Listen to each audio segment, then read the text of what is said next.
to Slumberland Whispers, which isn't much of a whisper channel anymore. I normally do soft spoken. Anyway, enough of that crisis. Today I just thought it would be quite fun if I read some little things from this bookie wookie. It's called The Bumper Book of Things That Nobody Knows by William Hartston. It's 1001 Mysteries of Life, the Universe, and Everything. Dun dun dun. So it's basically things that not many people or no one knows about. It has things like the Stonehenge, what the pyramids are for, and things like that. And these are like the reviews, so you can kind of get a gist. Don't worry, I'm just gonna pick at random. Like I'm just gonna flick through. Like I'm not gonna. Yeah, we're just gonna flick through. Don't worry, we're not gonna read it all. We're gonna be here all night and all day. So the New Scientist has said each mystery is delightfully penned in bite-sized chunks that often includes humorous repertoire, highly enjoyable, captivating and inspiring. I should also say, if you're new to my channel, every now and again I cannot get my words out, especially if it's late at night. And it's late at night. So I do hope you enjoy. Anyway, let's look. Oh, okay.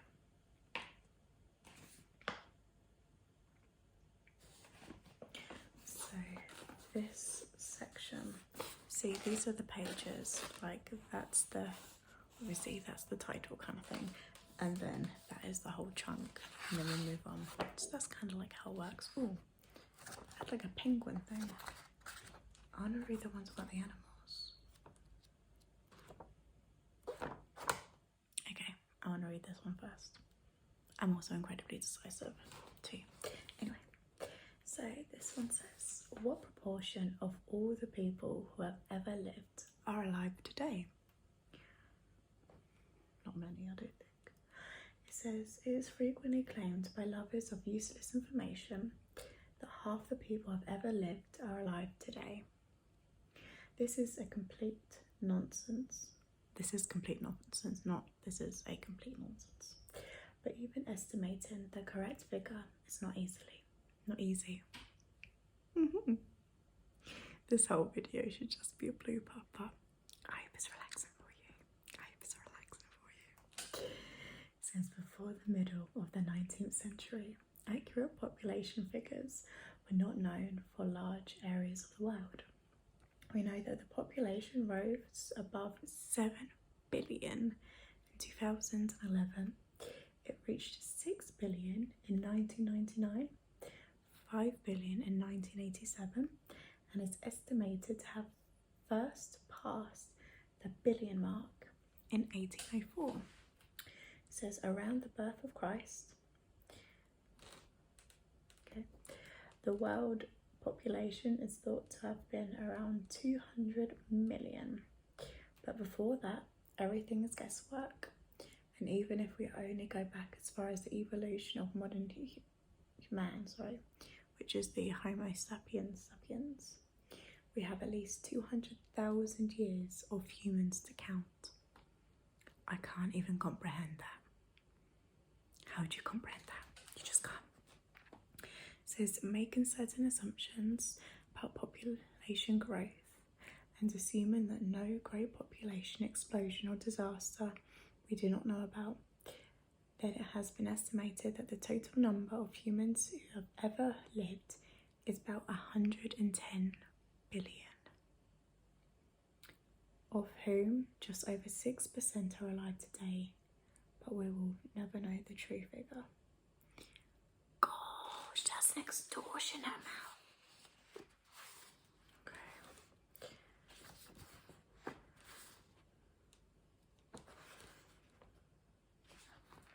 What other words?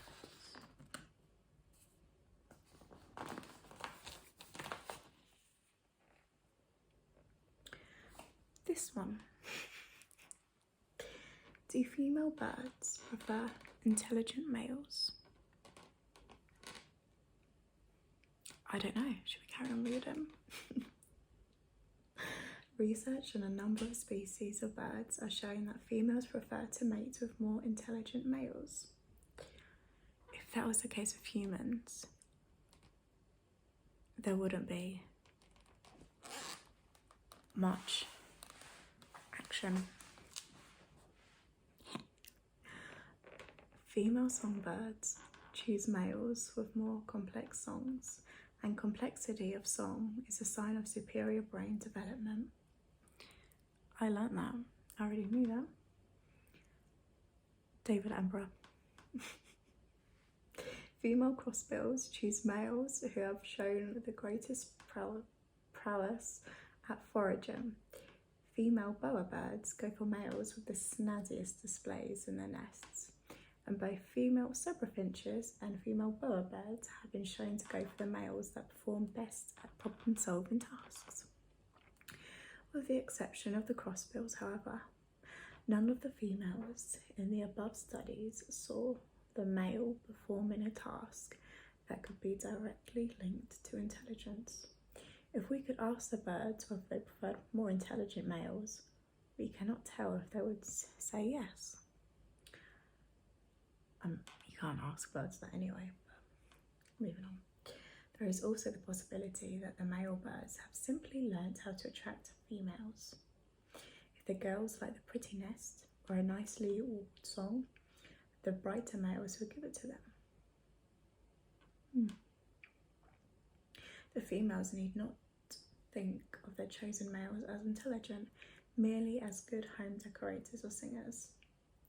An increasing number of studies seem to show that intelligent male birds achieve more copulations. That was going to be a stutter, but I caught it.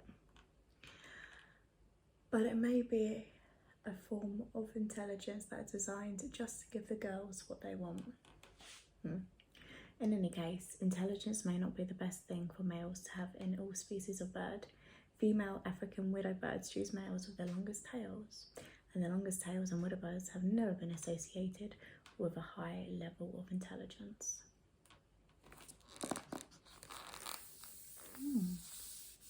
I guess it's kind of like, it's just learnt behaviour. If a male bird can see that another male bird is reproducing with a female bird because they've done a certain dance or a song, built a good nest, then the observant male bird would copy it.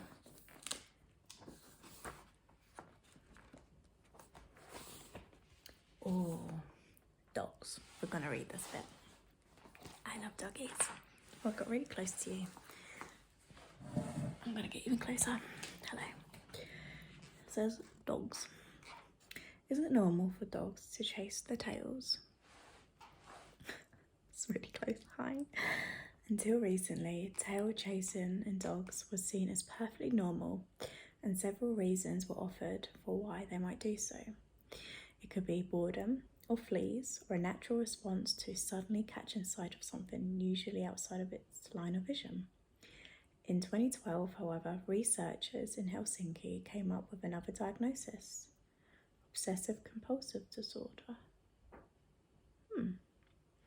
Their study, conducted among 368 dog owners, showed that tail chasing was associated with behaviours such as timidity, shyness, the fear of loud noises. It was also found to be reduced by giving the dogs vitamin supplements. I don't think vitamin supplements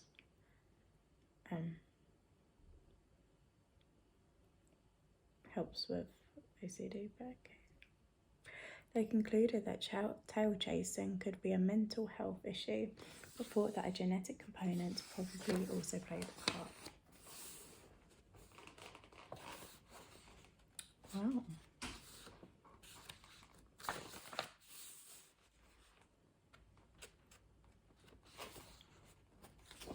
Oh, that might be a good one. How much interbreeding went on between ancient human species? I mean, all you have to do is look at the royal family. Recent studies of the DNA in Netherlands suggest that at least 2 bouts of interbreeding went on between early Homo sapiens and Neanderthals. This is going to be an interesting paragraph to read. Modern Asians have more Neanderthal DNA than Europeans, which suggests that interbreeding took place between different migrant groups at different times. Neanderthals and Homo sapiens, however, were not the only species of early human. There was one that lived in Africa between 3 and 4 million years ago, to the hobbit-like version as well, which only died out around 17,000 years ago. Fossil evidence has identified around 20 human-like species.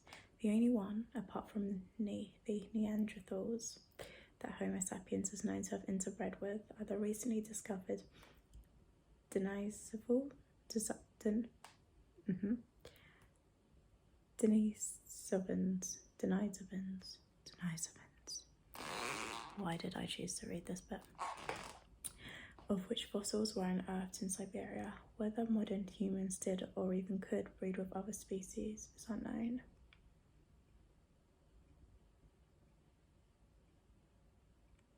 They probably could. It would be like tigers and lions. It should never happen, and yet it does. Which is really sad.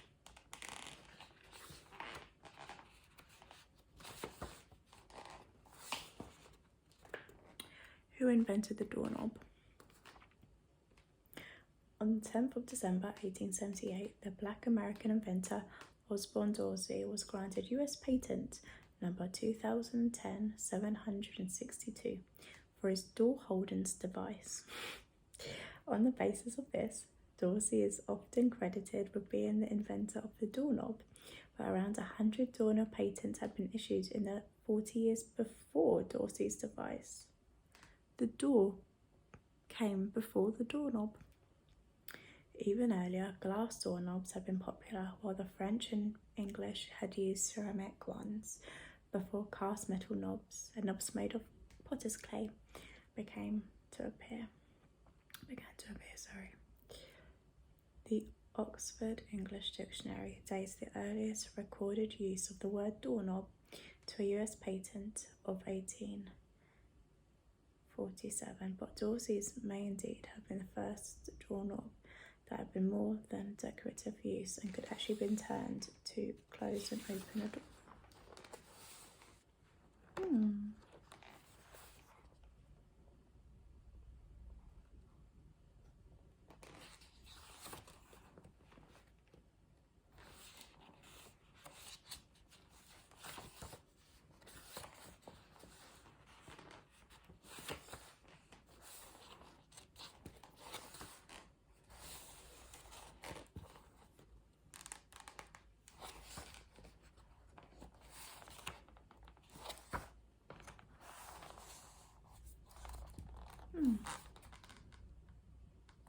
This might be a good one. Octopuses. Should be octopi. Anyway, how do octopuses, I'm going to say octopi, recognize each other? No, it's octopuses. I don't know. I'm going to say octopuses, okay? It says it on the book. Anyway, how do octopuses recognize each other? When 2 octopuses meet for the first time, they touch each other with the suction caps on their arms. That was a good sound. You have to admit it. If the same 2 octopuses meet again shortly after, they stay away from each other. In 2011, a study was published using this behaviour to see if octopuses recognized each other. The first stage of the experiment was to keep octopuses in pairs in tanks. They would approach each other as expected, feel each other with their arms, then move apart. The next day, the octopuses were again placed in pairs, but some were with the same octopus as they had met the day before, while others were with a different octopus. Those placed with a new tank mate were found to be much more likely to approach it and to feel it than those that were with the same octopus as on the previous day. Those with a new companion were also more likely to squirt ink, which is a sign of feeling threatened. Their conclusion was that octopuses can indeed recognise each other and recognise other octopuses with whom they have previously met, but how they do so is not known. Interestingly, the sense of touch appears to play a strong part in getting acquainted, but no part in recognition. The researchers suggest that touch, sight and smell may all have a role to play. It could be like pheromones or something. Do pheromones travel in water?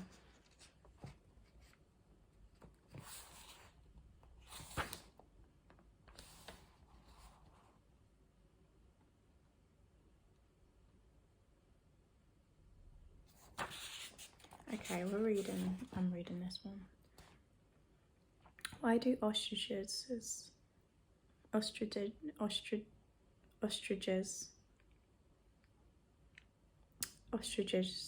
I can't, no. Sorry, that's gonna be a stutter and it'll be like a 5-minute thing. It's not fun. This is a good one. Are polar bears' penises weakened by pollutants? Oh my gosh. In 2015, a paper on the possible effect of pollutants on the density of the bone in the polar bear's penis set off a wave of headlines in the popular press. Is pollution destroying polar bears' penises? They asked. Chemical pollution is causing polar bear penises to break. Polar bear penises are wilting, they stated, but is it true? What the research behind the paper had indicated was a negative correlation between the density of the bacula, which is penis bones, of polar bears and levels of organic chemicals known as PCBs in the bear's fat. No mechanism was suggested to explain how the chemicals might affect bone density, nor was there any evidence to suggest that bones of lower density were more likely to break. No examples of broken penis bones were ever found in the investigation. Wow. I am so sorry if you just woke up and heard me read that. But I wanted to read it.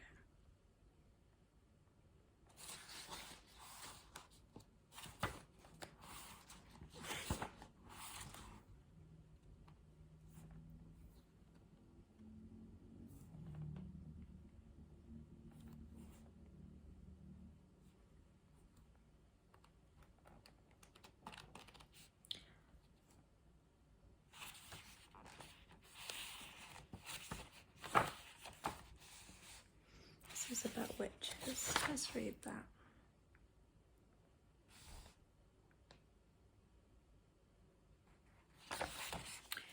Where were the Salem witches buried after the executions?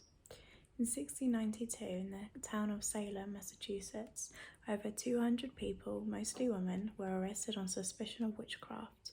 The resultant trials later the same year ended in the execution of 19 of them by hanging. But where the hangings took place and where the victims were buried is unknown. According to court records, the hangings took place at Gallows Hill. There is a location in Salem now known by the name, but there are good reasons for doubting that is the right place.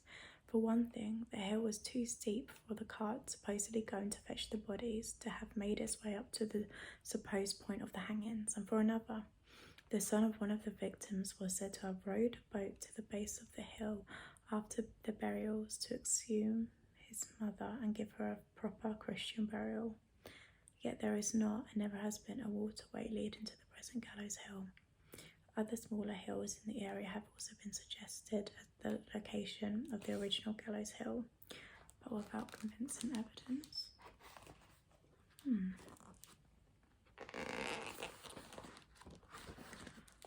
When I was younger, I used to live in a estate, and all of the roads there were named after people that were accused of witchcraft and were hung. And one of the main roads that went into, like, the main road entrances of your estate, she was called Rose Allen, and she was only 14 when she was burnt at the stake. It's not very nice.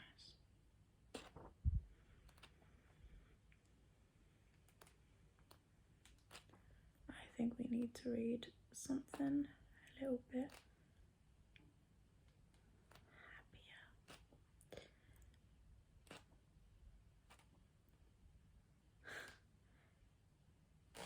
I say happier, there's just things about cannibalism. Let's read about black holes. Black holes. What happens at the centre of the black hole?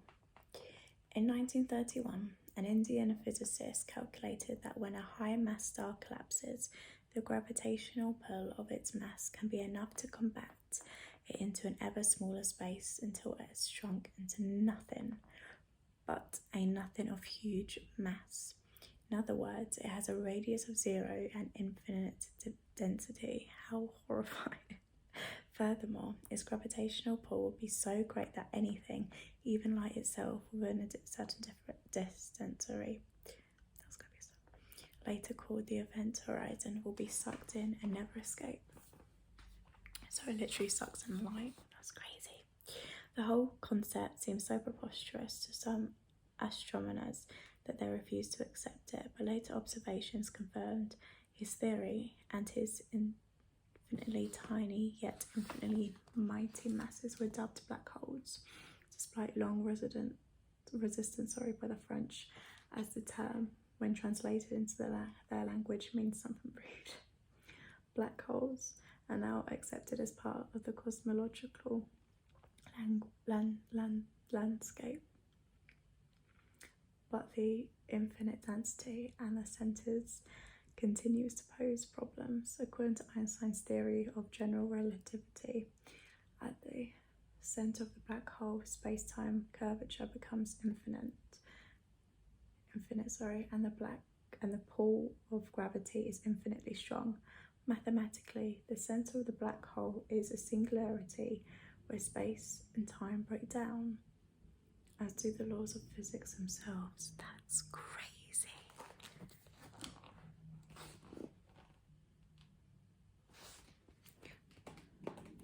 I'm just gonna read one more one, I think. One more one? One more. And it says, where did the water on the moon come from? In 2009, NASA crashed a lunar satellite into the crater on the moon and announced that, to their surprise, that they had found irrefutable signs of significant quantities of water. But where did it come from? Where did it go? Cotton Eye Joe. The scientists involved made all sorts of suggestions, including solar winds, asteroids, comets, gases from the moon's interior, and grains of ice carried by intergalactic clouds. I want to see an intergalactic cloud. Or it may have come from the Earth. Or in short, it might have come from somewhere else. Further, lunar experiments are planned to get to the bottom of the mystery, or, as one scientist has put it, to stuff the water back into the crater.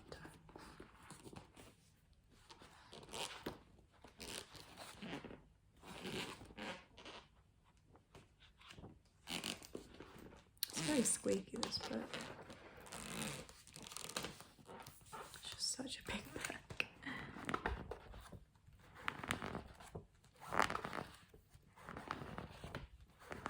Anyway, I hope you enjoyed this video, guys. It was lovely reading this to you. I hope it wasn't too boring as well. And sorry that I was gonna get my words out. I think I'm just a little bit tired. Anyway, I hope you have a lovely evening or a relaxing day, depends on what time you're watching this. But yeah, speak soon now. See you later. Take care now, guys.